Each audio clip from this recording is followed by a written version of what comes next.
your request to the Brooklyn Posse.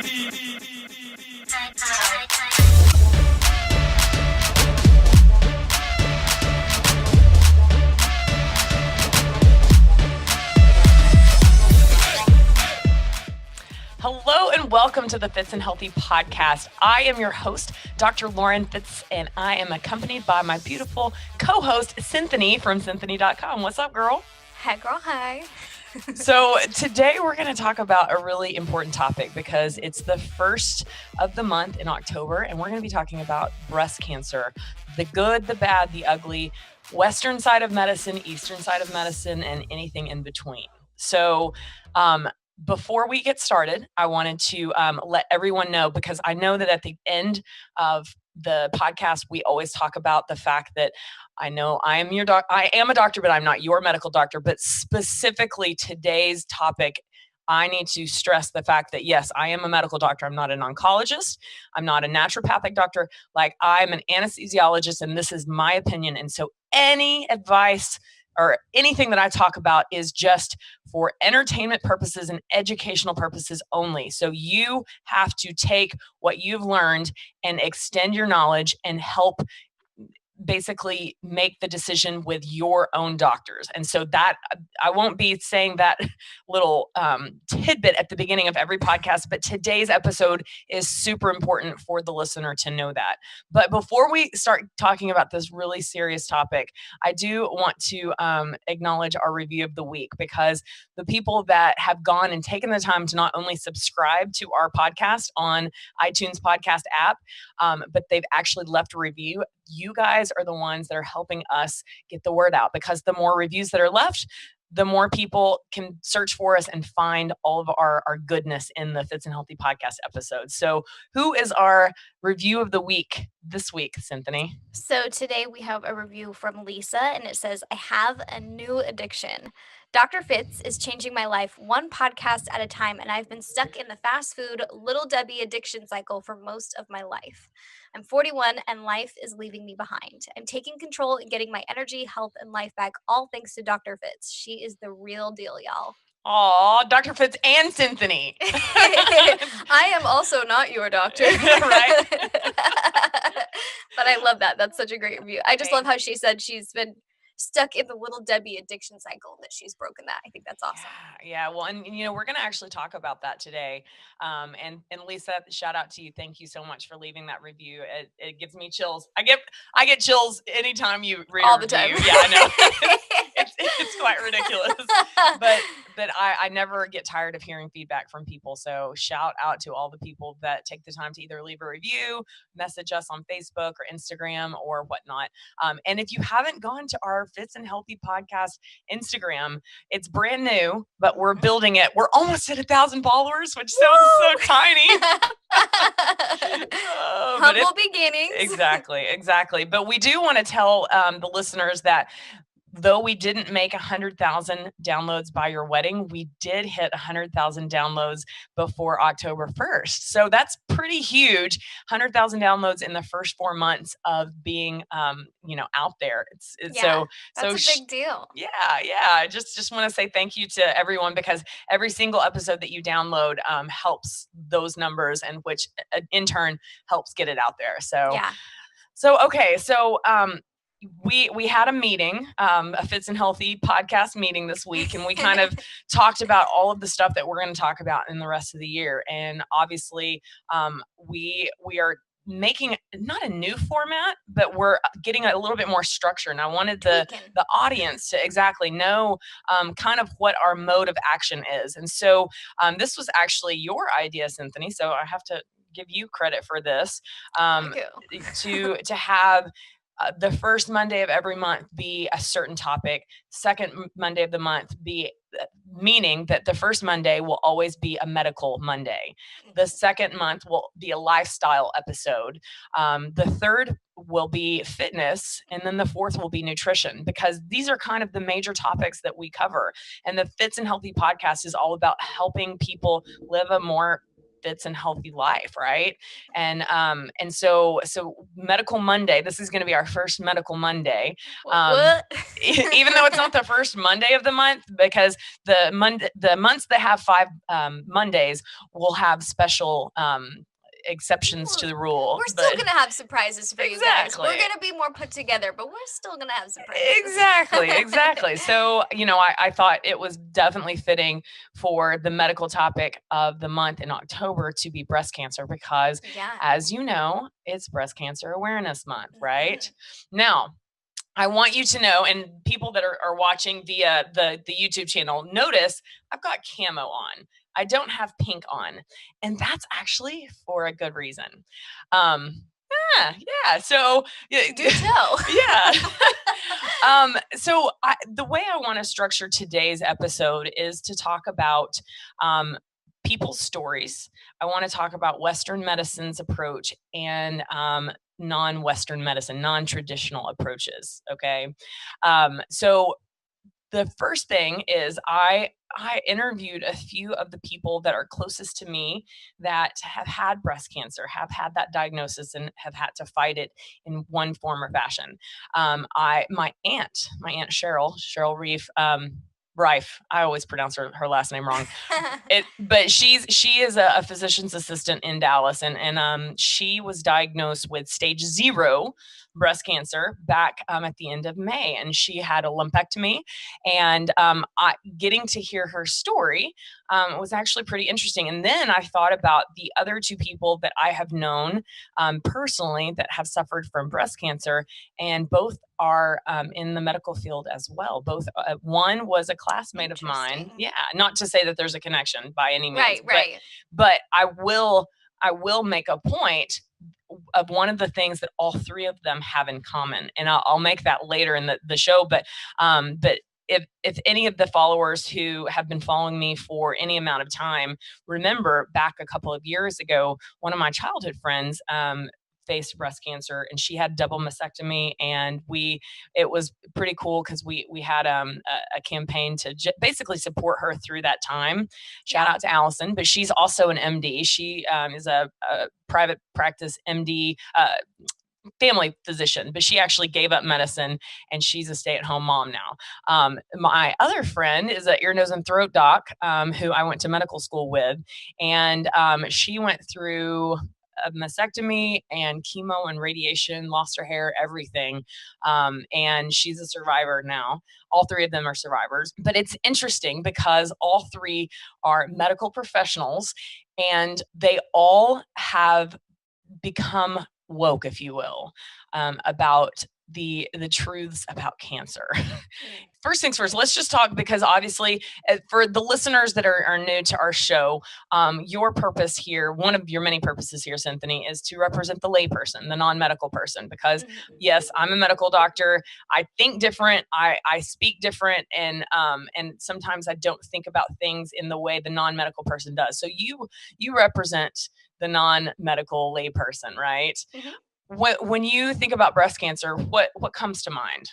What comes to mind is, this is going to sound weird, but bald women, because as my understanding as a kid, that's what cancer was to me. To me, I understood if you have cancer, you're going to lose your hair, not knowing the reason why, Of course. but just as a kid, that was my connection to it. And so that's still what I think about, even though I know more than that now.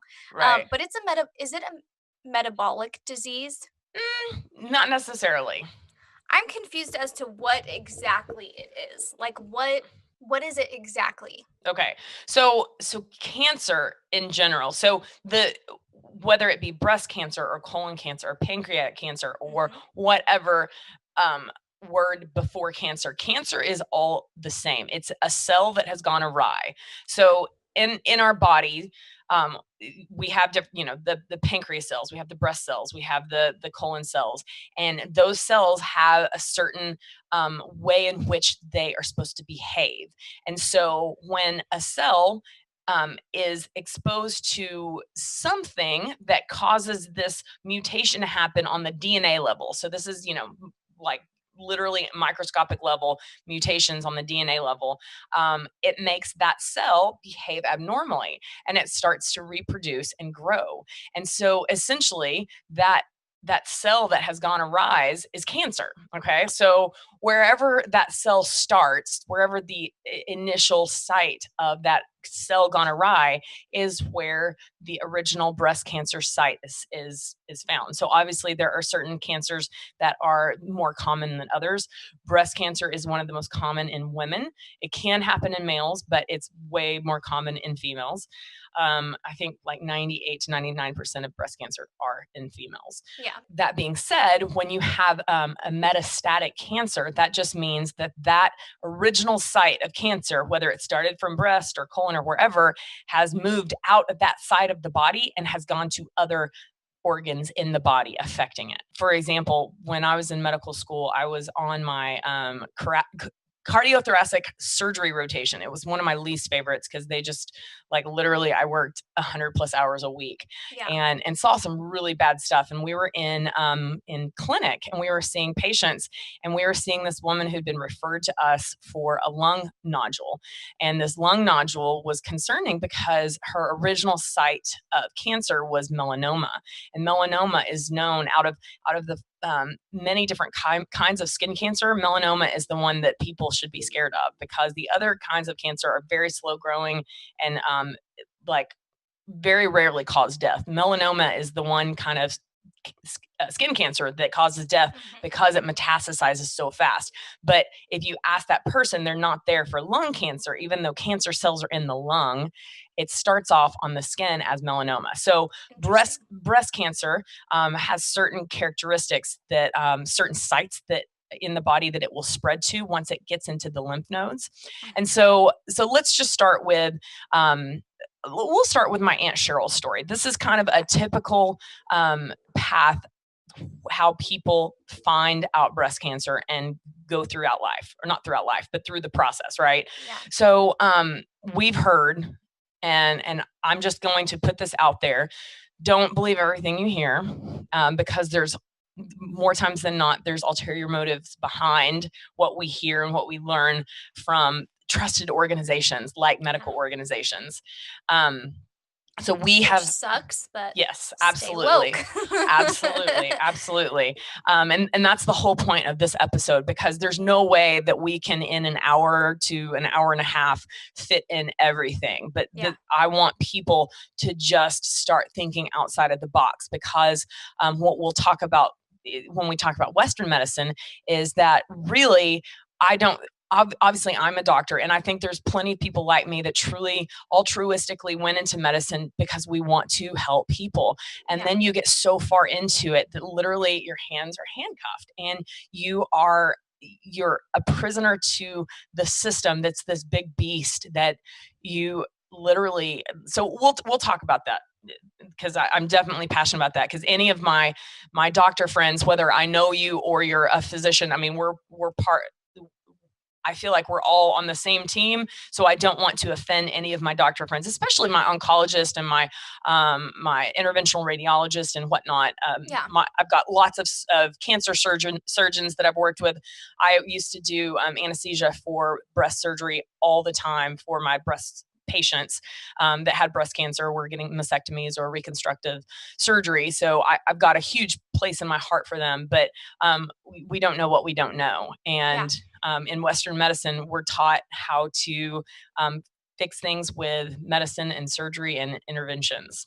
So we have always heard that the best bet is early prevention, right? And so you assume that is from mammography, right? So the mammogram, and not every year, but I think every 5 years, the recommendations change. The recommendations have a lot to do with your own family history, your own medical history, and whatnot. So you can have a female who has a really heavy history of breast cancer in their family, and she's going to be getting mammograms way earlier in life than the person who doesn't have any cancer at all and whatnot. But most cancers are actually detected from self-examination. And this is one thing that I want to stress, because it's so easy but it's so easy to forget too. Literally, we all shower every day, or I hope you shower every day. And literally it's a matter of 30 seconds or less of just taking your hands and feeling on your breast. Yeah. And not in a dance fitness way, because I do that in my dance fitness. we did this is side note, there's a song by Nicki Minaj and Beyonce called Feeling Myself, and I'll never forget when I did that. Like, literally the choreography, you touch all of your body parts, your sexual body parts, and I'd never my class people were like, you want us to do what? Now they're all like, can we do feeling ourselves?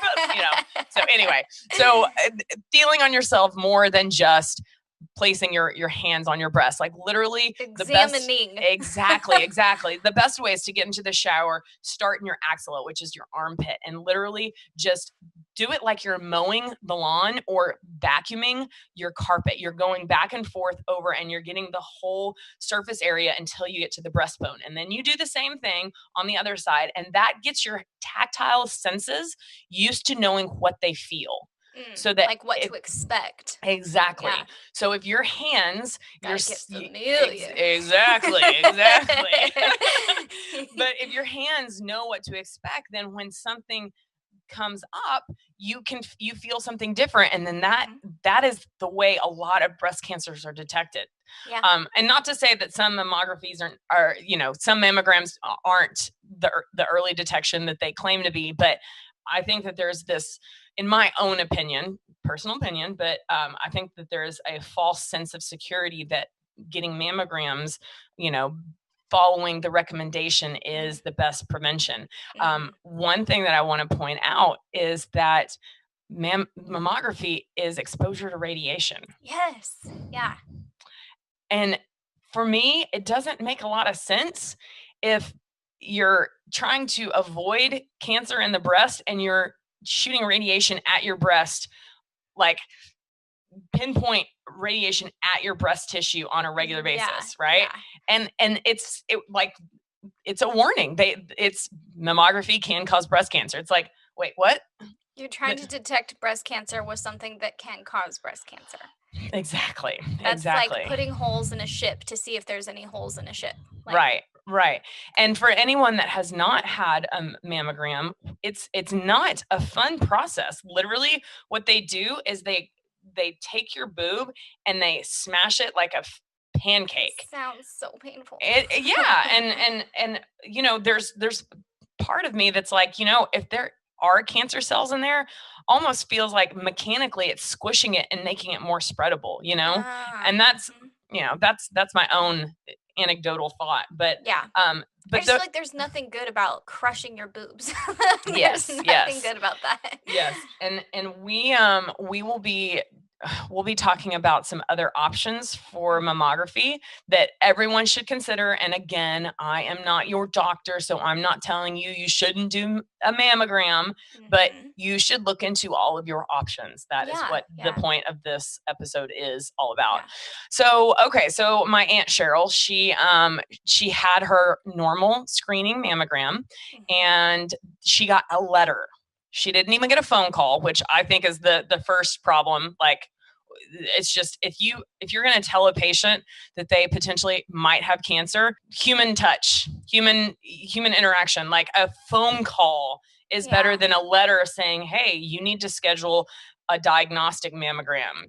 Because my Aunt Cheryl, she's a PA. She's been in medicine for years, decades. And that's scary to her. Think about the person who doesn't know the medical system. And like, it's just, so that was the first part. I'm like, that sucks. So she went and she got diagnostic mammogram, and the radiologist was there and was like, so we're going to have to do basically a needle aspiration. And so all that is, it's a procedure that the interventional radiologist does. You don't need sedation, although the doc can give you some sedation, like oral medication. But my Aunt Cheryl, had none. They do local anesthetic, which means they inject lidocaine around the area that they're going to go in. It's guided by a radiological process so that the radiologist knows exactly where they're going. And they go and they literally, it's like that they put in a needle and aspirate. Like it's not a hole punch, but they go in. So aspirating means when you suck out something. Yeah, So they literally just take like a little boop, just like a little sample of it to go send it off to have it tested. So they put the needle, and the middle of the needle goes in the middle of where the suspicious lesion had that is. done. Okay. Yeah. Wait, did I know that? You did? No, when I was 18, I had a breast tumor, and I found it. I was in the shower. Oh. And I was just doing routine maintenance, and I found it, and it was weird. But I was 18, so I had never had a mammogram or like anything like that. No. And so I went in, they did an ultrasound. They wouldn't tell me what it was. They did like an ultrasound on the breast. And I remember asking, I was like, I remember seeing a big ball on the screen, and I was like, is that like a tumor? What is that? And he was like, I can't discuss that with you. And I was by myself. 18 years old. Yeah. And then, so they told me to go sit in the waiting room. So I sat in the waiting room for probably like 30 minutes. And then I remember they took me in this tiny room and had me Skype with the doctor. And I was by myself, and over Skype, this doctor told me, you have a Floaties breast tumor. You'll need to have it removed. And I just was like, what just happened here? Yeah. Because I just didn't really like understand. And I was like, you're telling me this over Skype though? Like what, like and even though like a letter, I would have like, a letter is even more impersonal. But I remember just feeling like so like, just like removed. Like I really didn't like know what to do. But anyways, long story short, it wasn't cancerous. I did have it removed. I went in for surgery and had it removed, but I had a needle aspiration. Biopsy. Yep. Yeah. Yep. Where I remember I had my mom that time with me. Good. But I went in, and they basically just did an ultrasound. And I remember her holding like the little ultrasound, like it's almost like a mouse, like a computer mouse on one side, and then the needle on the other side. It's all good. Probe. The ultrasound probe. The thing that connects to the other thing. Right. And they had done local anesthetic, and I remember watching it on the screen. It was like watching like a little tiny meteor. Like it was like the needle came in, it went boop, and then just went back out. And I remember she showed it to me. She was like, "Do you want to see it?" And like it was like this little piece of tissue just like floating in this jar, and they sent it off to the lab to see if it was cancerous or not. Right. So, anyways, yeah. Right. So that whole process happened with my Aunt Cheryl, and it came back as basically stage 0 breast cancer. They sent her to a breast surgeon. That most breast surgeons are general surgery trained, but they specialize in breast cancer surgery. So like the 2 breast cancer surgeons that I worked with at Mercy Hospital in Oklahoma City, like that's all they did. Although they have a long history before they specialized in breast cancer of doing other things. But typically there's enough business around. And, of course, that's another thing that we're going to talk about, business. Yeah. The business that medicine really is. Yes. Yep. Unfortunately. So she went to go see her surgeon. And they recommended a lumpectomy followed by radiation and chemotherapy. And remember, this is stage 0 breast cancer. And so essentially some specialists wouldn't even consider it cancer. I was going to say, can you explain stage 0? Because to me, like stage 0, I just feel like it's breast cancer. Stage 0, depending on who you ask. If you ask someone that is more holistic, natural minded, would tell you that that's the kind of cancer that can literally you make some diet changes and your body will basically change that back to normal. So it's still malignant then? It has the potential to spread. So what malignant, so a benign tumor versus malignant tumor, that's a definition that people need to understand, because most tumors of the breast are benign, meaning that they will never leave the breast tissue, and they will, and there's really not a lot of nerve endings or blood vessels because that's one thing. If a tumor is growing and it keeps growing, it can often occlude blood vessels. It can get against nerves that can cause pain. So oftentimes most breast tumors are benign and they're not malignant, but a malignant tumor is something that will keep growing and go into other parts of the body. And it initially does that by going through your lymphatic system. So So that brings me to the surgery part. So my Aunt Cheryl had her lumpectomy, and she had what we call in the OR a sentinel lymph node dissection, which basically means that the surgeon will take basically a few different lymph nodes in the armpit and the axilla. And literally, like, I mean, I can't tell you how many times that I've been in the OR and we just wait, and the patient's there asleep, and we're waiting for the pathologist. So the pathologist and the surgeon coordinate, because you send what's called a fresh frozen sample, or a fresh sample, and you send it to pathology, and they look at it under the microscope, and they tell you if the lymph node is clear of cells or not. And they're looking for atypical cancer cells, right, in these lymph nodes. And so, one of the best things is when you get the call, the OR nurse answers the phone, it's the pathologist, and they tell you margins are clear, and you're like, yes, it hasn't spread, and everyone celebrates, even though the patient's asleep and can't hear. But we're all happy because most people, like I said, most people in medicine go into it because we really do want to help people. After her surgery, so her lymph nodes were negative, so she had her lumpectomy and a few lymph nodes taken out of her axilla, and that's that. And so then she had an appointment with an oncologist, and the oncologist recommended her get on a drug that they claim prevents breast cancer, but it's a known carcinogen. So a known carcinogen is an agent that we know causes cancer. So that's a drug called tamoxifen.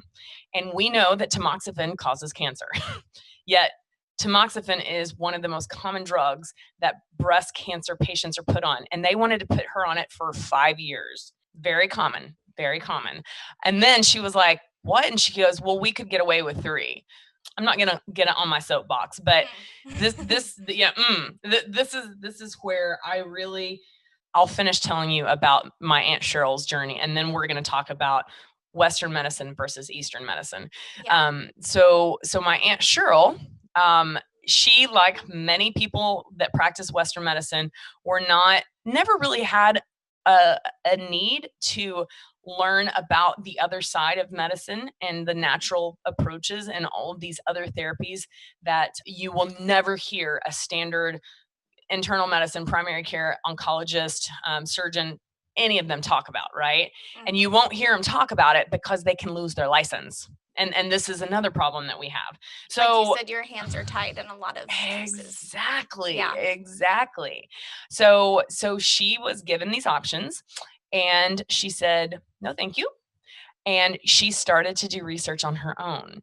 And if I were her, and of course, I realize that my voice is powerful and influential. And just because I'm saying this, I don't want anyone to be like, well, Lauren said she wouldn't, so I'm going to.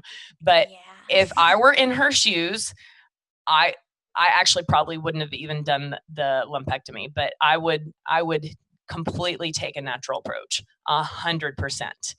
So that being said, I'm not your doctor. So you need to go see your own doctor. This is called CYA, y'all. But the fact is that these gold standards, these standards of care, are basically what are the handcuffs of a lot of physicians. And if an oncologist does not officially make that recommendation of whatever the standard of care is for that particular cancer, the stage of cancer and whatnot, they can lose their license. They can lose the way that they provide for their family, right? So my aunt started her own journey of learning, right? And there's a website that I want everyone to go look up, and it's called The Truth About Cancer. And .com or .org? I believe it's .org. Okay. But all you have to do is Google The Truth About Cancer, and it will take you to this massive website. So this website's actually pretty cool. It's I don't know how many years he has been on this journey, this mission, but the head person has a pretty significant story.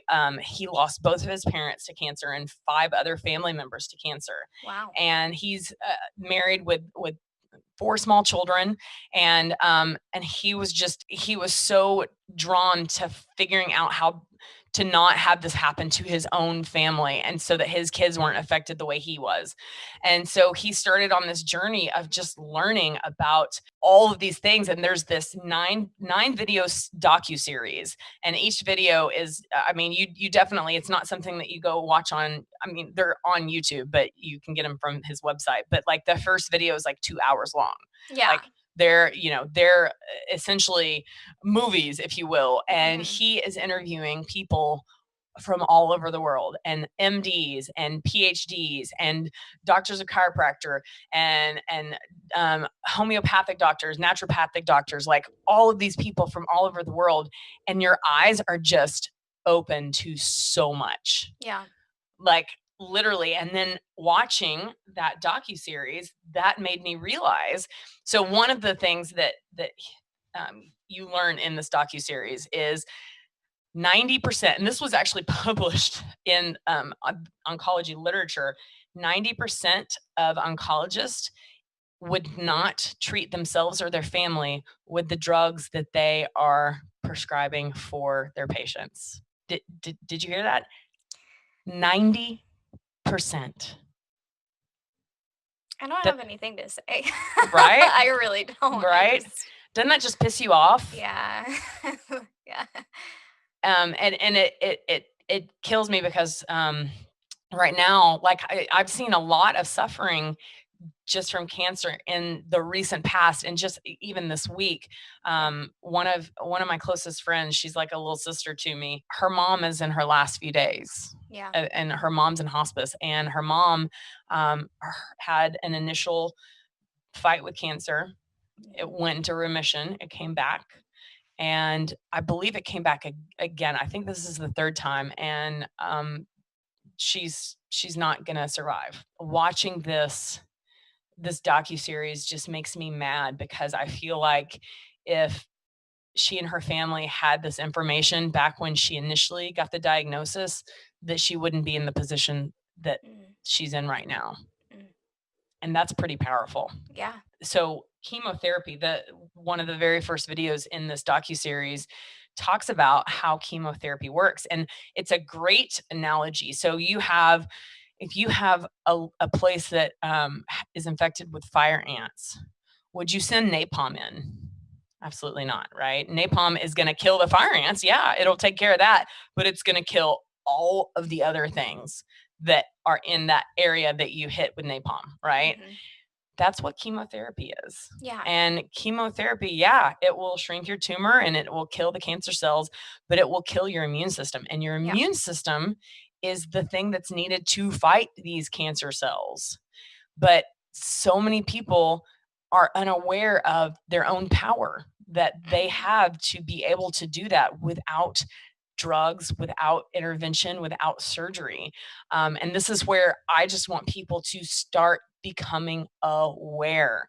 Yeah. And honestly, I would prefer to get to people before you are even at the stage of being diagnosed with cancer, right? There's one lady she's a chiropractor, and you just looking at her, she looks so healthy.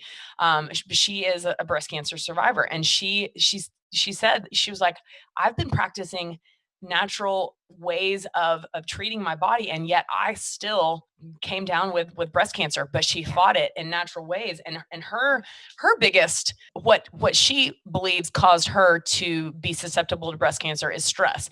And this is another thing that we'll definitely, we need to have just a lifestyle episode just about stress. So make sure that we write that down on our list. Hashtag write that down. Yeah, exactly. Yes, nutrition is probably, out of all of the factors that we can control, that's the one that is the most important. But there are other factors like your sleep and stress and toxins that you're exposed to. Yeah, I mean, even if you're yes, there's so many, the makeup you wear. So that's a great segue to get to why I'm not wearing pink. I don't know, what do you know about Susan G. Komen? It's a really big thing here. Every year they have a huge Susan G. Komen walk, and I have heard good things, and I have heard really upsetting things. Now, for me, in my experience, when I had my breast tumor removed, it was actually paid for by what was called the Bridge Network. So it was at 18 years old, I didn't have health insurance, and that Bridge Network paid for it. So I do definitely believe in contributing because I've been a recipient of contributing to the Breast Cancer Society and things like that. But I also have heard mixed things about the Susan G. Komen Foundation. Right. Maybe like the CEO makes over 600,000 a year, Yeah, stuff like that. and taking millions of dollars from companies like Kentucky Fried Chicken or Estee Lauder or other companies that have known carcinogens that cause breast cancer. Or how about all of the water bottles that are in plastic containers that have BPA that are basically phytoestrogens that we know put you at risk for breast cancer. Yeah. I mean, there's so much contradiction, and there's so much money to be made. And I personally will never give to that organization again. Yeah, after I had my breast tumor removed, I remember I was like very like, I want to do something about this Well, type of right. thing. And so, like, of course, I was like, I'm going to do the Susan G. Komen 5K. Yeah. And just to be a part of that, I think it was like $600 per participant just to walk. Like, but you're fundraising for the foundation and to go to breast cancer research and all that kind of stuff. But there was And you just get something that not right good about feeling it. inside because Yeah, totally. Yeah, but when you think about it, has anything gotten better with breast cancer? Right. And how many we're billions of dollars to the same foundations every year, and we wear our pink and we rah, but not much has changed in the way that we approach it. Yeah, there's actually an article on the website Truth About Cancer talking about pink washing, and so this is why instead of wearing pink I wore camo, because I want to fight cancer. I want to fight like a girl. Yeah. But I'm not wearing pink anymore. Yeah. One, I don't look good in pink at this time of year because I'm all pale anyway, but no, but I mean, almost like up until recently, like I've always, like, in my classes, I'll tell my classes to wear pink during October. And I definitely think that there is an element that's good that raises awareness, but I want people to think about before they actually buy stuff with pink ribbons on them. A few good organizations to donate to that are really into helping get knowledge out there, we'll put it in the show notes. There's one called EWG that they talk about, environmental. What does it stand for? I should have written it down. But it's there are other organizations that if you really are passionate about giving money to an organization because you personally have been touched by breast cancer, there are organizations, but I personally will never give to the Susan G. Komen Foundation. No. But I will continue to fight cancer because cancer sucks, and I've seen it just affect so many people that I love. And so we'll continue to fight it by doing episodes like this and getting awareness out, because I think if more people understand that they have more options than just surgery, chemo, radiation, we could actually make a difference in this world. And this the founder of the Truth About Cancer, like, that's his mission. And I mean, and it's so cool because the doctors that he interviews, you can tell, and some of them you'll recognize, like Dr. Mercola is one of the ones that he interviews. He's great. Yes, Dr. Josh Axe. He interviews, and I actually didn't know Dr. Axe's story about his mom having cancer, and that's kind of what got him into the area that he's in. And a lot of people know him. He's pretty well known in the health and fitness industry. But nonetheless, our goal here is just to get word out, right? Yeah. So Western medicine, a few things that I want to talk about are mammograms versus thermography. Okay, so thermography, so mammogram is Western medicine, thermography, and I don't want to call it Eastern medicine, but non-Western, right?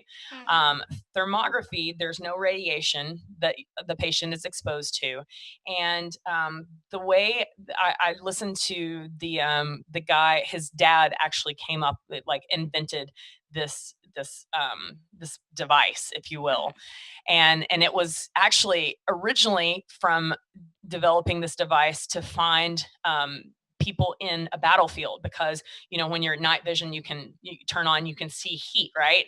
And so he basically applied that concept to cancer cells. And so that's essentially what thermography is doing. And listening to his interview, he's like, the mammogram basically picks up a tumor that has been in your body growing. It's pea size. That's the smallest that it can pick up. And it's been growing in your body for a good 8 to 10 years. Thermography will pick it up in that first year. And so, wow. Yeah. And this is one of those things that, I'm constantly learning new stuff. And after interviewing my Aunt Cheryl, she's like, I'm not getting mammograms anymore. I'm getting thermography. And I thought it was interesting because she, along with my two friends that suffered from breast cancer, all of them have gone the natural way. And initially, my friend that was the ENT, she went through surgery, chemo, and radiation, but she has completely changed her whole life. She's really big into essential oils now. Nutrition obviously is a huge part, lifestyle. Like, she's just changed everything. And these are all things, she and I were in the same medical school class and we weren't taught crap. We weren't, essential oils, are you kidding me? That's quackery. Or at least that's what I thought. That's what I thought. Right. Western medicine, mammography, non-Western medicine, thermography. I want people to consider that. Secondly, surgery versus non-surgery, because oftentimes if, there is a tumor, that's usually the first place that you're sent. Do we remove the tumor first and then take you into chemo and or radiation, or do we need to start the chemo and radiation first to shrink the tumor and then remove it? So these are things that obviously the surgeon combined with the oncologist and the radiologist, the radonc doc, they all coincide, and there's usually big cancer centers where they all are on the same page, right? This is where I would suggest getting multiple opinions, not just multiple different surgeons and oncologists, but I would find integrative medicine doctors. And integrative medicine is something that is starting to become a little bit more known, if you will, but I would still say a vast majority of people have no clue what integrative medicine is and why they should even consider it in addition to normal Western medicine, right? Because there will always be a place for Western medicine. Okay. And, I'm grateful. It's a big business. Yes, it's a huge business for sure. And that's another thing that I want to, a great segue.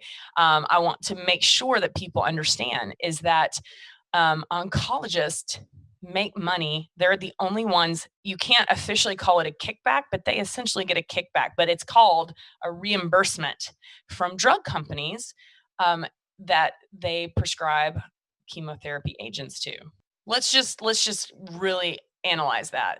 So if I have a patient that I'm going to prescribe a drug that's $600 per month and I get 1% of that, that adds up. And most drugs are not $600. A lot of these therapeutic drugs are really expensive. Yeah. So we are talking about a huge money-making business. There's not much money to be made in teaching people how to live naturally and eat good, healthy nutrition, take good supplements, good herbal remedies, essential oils, learn how to unstress their life, how to get good sleep. There's just not money to be made in that. Right? There is no pharmaceutical rep out there representing that. No, exactly. So that's the Western medicine approach. Also, one thing that I want to make sure that people understand is that chemotherapy targets these what we call daughter cells. They don't target the stem cells where the cancer originates. So what it does is it will target these daughter cells that are the cancer cells, and yes, it will shrink it and sometimes put them into remission. But what it does is that it sets the patient up for return of a bigger and more virulent cancer later down the road. Because it doesn't attack the stem cell where the cancer originates. And guess what can actually target the stem cell? All these natural things that you can't make money off of. So that's why we're not told about any of this stuff. And I mean, I just, the more I learn, the more angry I get. Yeah. You know, because I truly, and I, like I said earlier, I know that I would like to believe that a majority of people that went into whatever field of medicine, they went into for altruistic reasons. But the reality is you have to make money to be able to pay your bills, right? Yeah. And so you get into medical school or whatever, and you accrue $100,000, $200,000 of debt. And now all of a sudden you're in the heart of it and you have all these realizations of, am I really curing anyone? Or am I just delaying death and creating a terrible life? Because have you ever known anyone that has gone through chemo and or radiation? I haven't. I don't have anybody personally close to me. I have had people personally close to me that have experienced cancer, but they Right. took a holistic approach, which is funny because when they were diagnosed, I was like, "Okay, we got to get you into a doctor to see what kind of like," and because for me that was like a security blanket. Like that was just that's what we're gonna do because that's what everybody does. And so when that person chose to not take that path, I remember being so livid and so angry about it. And I was like, Right? how irresponsible of you. Like, how dare you do that Yes. to everybody around you? Like, you're flirting with death, essentially. Like, I was very, Yes. like, I remember being so angry that they weren't going to take the the regular approach that anybody would.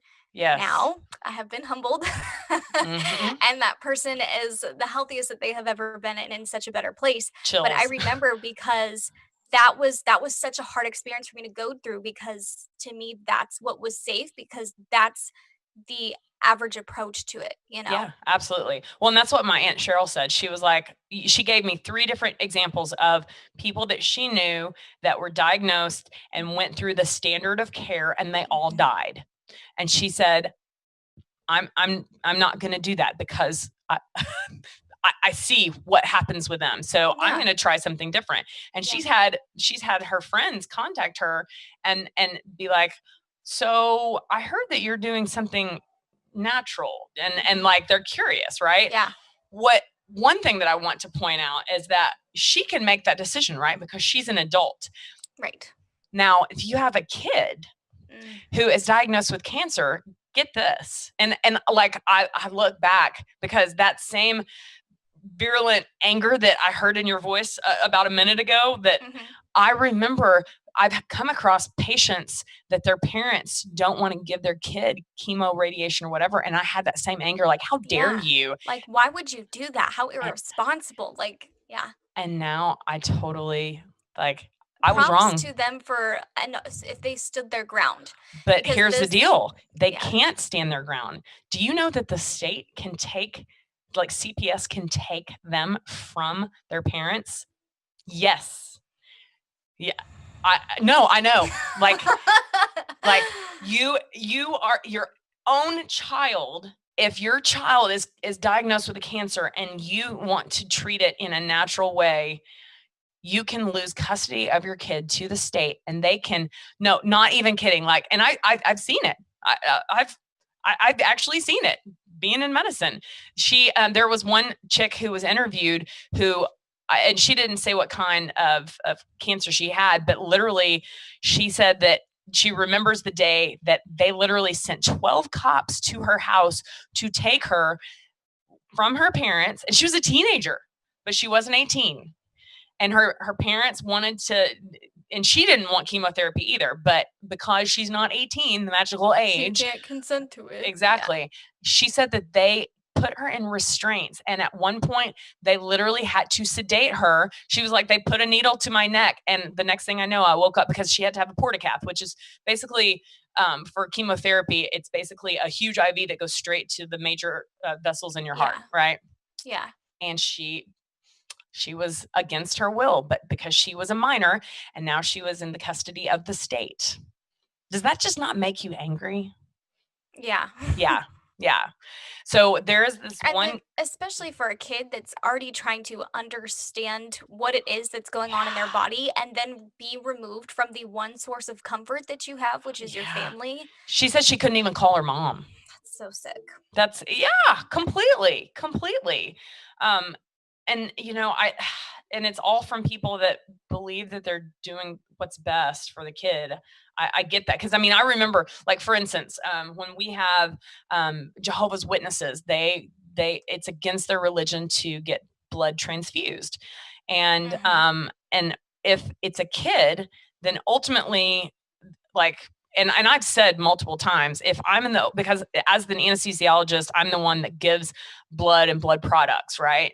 And if I have a kid who is going to either die or I'm going to give them blood products, and if they're Jehovah's Witness, I'm still going to give, and I will deal with the ramifications of it later. Right. But it's kind of the same concept, is that medicine is saying that we know better than you as the parent. So it's definitely gray zone, because there's that element of, man, so many Western medicine doctors don't understand all of the other options, right? And so that's a great segue to talking about other options. So I'm going to just talk to you about what my Aunt Cheryl is doing currently. And these are, I definitely have a feeling that these will probably lead to interviews with people that are responsible for these kind of therapies. One is ozone therapy, which is basically, there's this, and it's trademarked, it's called the Hocket. And I'd actually never heard of it before. I'd heard of ozone therapy, but I'd never heard of this Hocket device that my Aunt Cheryl is doing on a regular basis. And these therapies, which it sucks, because these therapies, if you have money, they're options. But think about all of the people that are strapped for cash that don't have the option to go and just pay out of pocket for these, non-insurance covered therapies, right? That are natural and, healing. There's electric frequencies, this Quest machine that I've never heard of, that I'm going to have to look into. But essential oils is another therapy treatment that a lot of cancer patients that have gone the natural way use. Like frankincense is apparently, it was given to baby Jesus for more than just to be a gift. Right. Exactly. But even those can also be costly. Even those oils can also be costly. Absolutely. And what's the answer to this?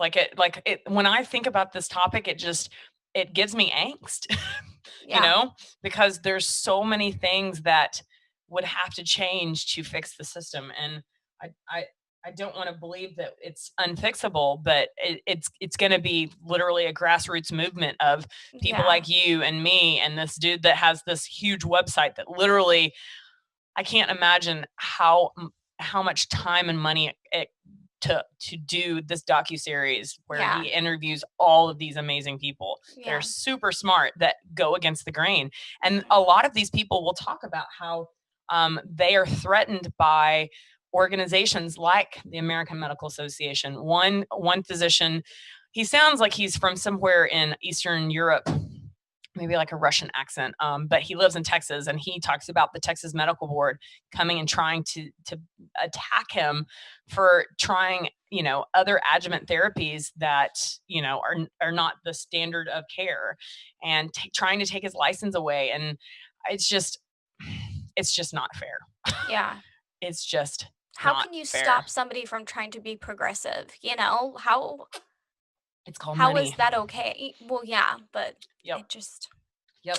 These big pharmaceutical think about, just if cancer alone wasn't around, like if we knew and the mainstream got out that, hey, everyone can cure cancer if you do this, this, and this, all natural, and all of a sudden cancer went away. Do you know how much money would all of a sudden be lost, and big corporations and big pharmaceuticals would just implode?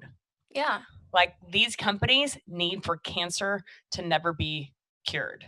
Yeah. How effed up is that? Yeah. They're not looking for a cure. They're looking for a business. Yeah, absolutely. So wrapping this up, because there's so many different tangents that we can go off as far as breast cancer goes. But one highlights. I definitely think that self-examination is really important. Yes.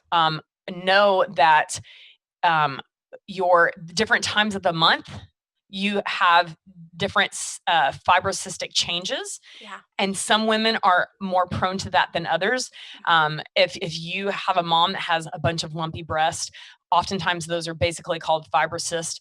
That it's fibrocystic breast changes that happen with your monthly cycle. And so the best time to do your monthly breast exam is right after your period. So about the week after day one. But it's best to just get in the habit of, once a week, so you get to know your breast and breasts.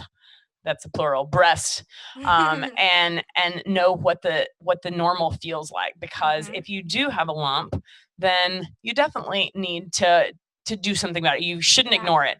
Man, one of the saddest cases that I saw, it was a spine case. Okay. And like I said, I think I said earlier, or I meant to say it, one of the first places that breast cancer metastasizes to is the bone. And so, so this lady basically had a lump that she just ignored. And I'm assuming, what I remember, she didn't seem like someone that was just overall healthy. So I think that she probably just ignored it, thinking out of sight, out of mind. I don't think she tried natural methods and it still grew. I think she just ignored it and thought it would go away. Yeah. But the breast cancer obviously didn't go away. It metastasized to her other breast, and then got into her bones, and it got into her spine. And we had to do this huge surgery with basically the CT surgeon, so the cardiothoracic surgeon, and the spine surgeon, where literally you have to start out on, I think we started out on prone, so on your stomach, and then you have to basically go in a thoracotomy, which is basically the CT surgeon cuts into your thorax, that's above the diaphragm, to get access to the bone. And we had to basically very invasive. Very. That surgery, we were in the OR at least 10 hours. Oh. Huge amounts of blood loss. And it was all because, this woman essentially ignored this breast cancer that she knew about. I believe, I think they said, she'd been diagnosed with that 4 or 5 years before. So, and it just slowly and that's another thing. So, doing the actual manual breast exam of yourself, and looking at your breast and knowing what changes are normal and what are not. So if you have any kind of discharge coming out of your nipple, not normal.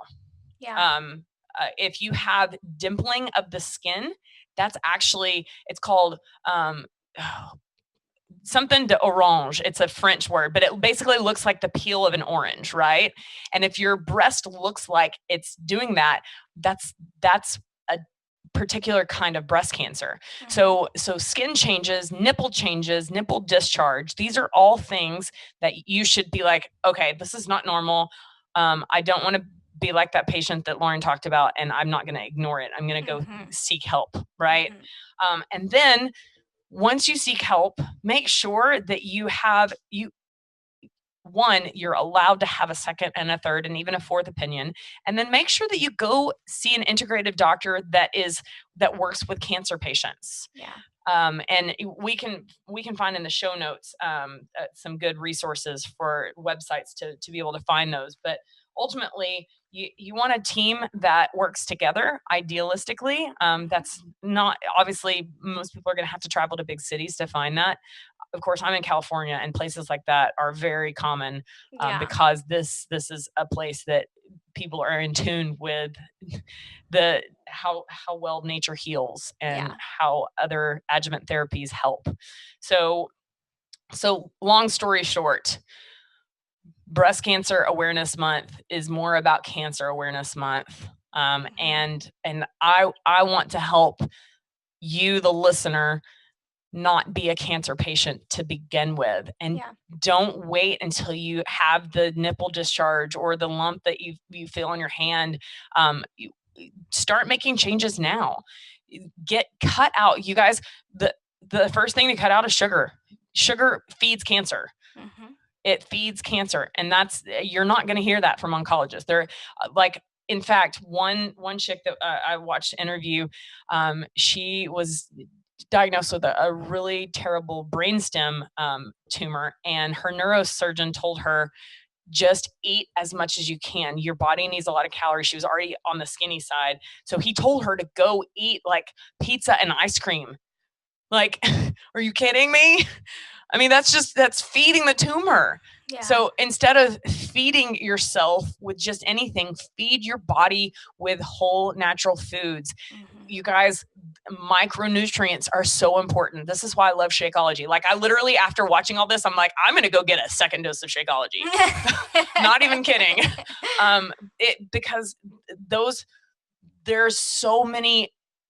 Food is medicine, and these superfoods that are found all over the world have healing properties. Chinese medicine is full of a lot of them. Mm-hmm. Essential oils, like, just be aware and don't make these changes now. Don't wait until you have become the victim. Mm-hmm. Be proactive and prevent it. Yeah. We're not taught preventative medicine very well in medical school. And so this is everyone's medical school journey with us on the Fitz and Healthy podcast is I'm going to try and teach everyone to be preventative, and it starts with you. And, sometimes it takes people a huge event in life to finally have that wake up moment. I hope that for a majority of listeners that they don't have that huge wake up moment, and they just literally, I'm in their head. And that's one of my favorite things that people tell me is, oh, you were in my head and I decided I wasn't going to buy the soda anymore or whatever. And I'm like, yes, mission accomplished. Mission accomplished. Totally. For sure. Knowing that your message is being received is important. Absolutely. So any thoughts or questions before we wrap this up?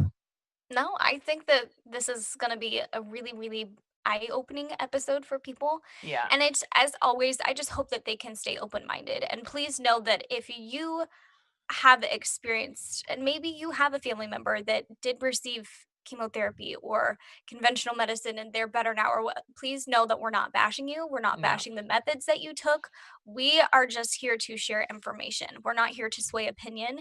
And so we hope always that you are open-minded enough to receive the message that we are putting out there. So please know that we're not trying to be insensitive to any circumstances that anybody has gone through, is currently going through, or may go through in the future. So true. Very, very good point. And ultimately, at the end of the day, this is all based on our ending message, which I think it's always appropriate, but today I feel like it's like extra appropriate. So you want to close us out and remind people what's the most important thing? Yeah. You are a good person and you deserve good things to happen to you. And that means good health. Amen. We thank you guys for spending this hour with us. We hope that you decide to live a more Fitz and healthy lifestyle. We'll see you next episode. Ciao. Hey guys, one thing that I forgot to mention is if you haven't discovered us on Fitz Friday Live, make sure that you tune in every Friday at 3 p.m. Central Standard Time. Every now and then, there's an exception to the time, but we do it live. We answer questions, we talk about different topics, and we want to have interaction with you, the listener. So make sure that you tune in to the Club Fitz Fitness like page and the Club Fitz Fitness YouTube channel. See you there. Ciao.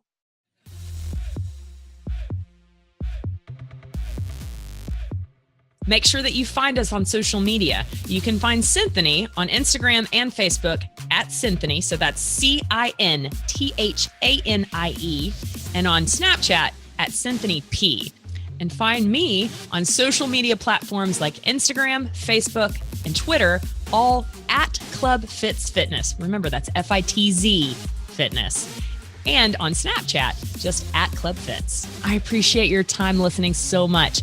If you enjoyed this episode of the Fitz and Healthy podcast, can you please go do me a favor and go subscribe at whatever platform that it is that you listen to podcasts. Leave a review. We read every single review, and we appreciate the time that you take to leave your thoughts and opinions. Now, also remember, while I am a medical doctor, the information I provide here is not intended to provide medical advice or professional diagnosis, opinion, treatment, or services to you or to any other individual. I am providing general information for educational and informational purposes only, and it is not a substitute for medical or professional care. You should not use this information in place of a visit, call, consultation, or the advice of your physician or other healthcare provider. The information I share is not intended to treat, cure, or diagnose any disease or medical condition. If you believe you have a medical emergency, just call 911 immediately or your physician. Now, enough of that medical legal jargon. Thank you so much for listening to this podcast. I appreciate your time. Now, go live a fit and healthy life.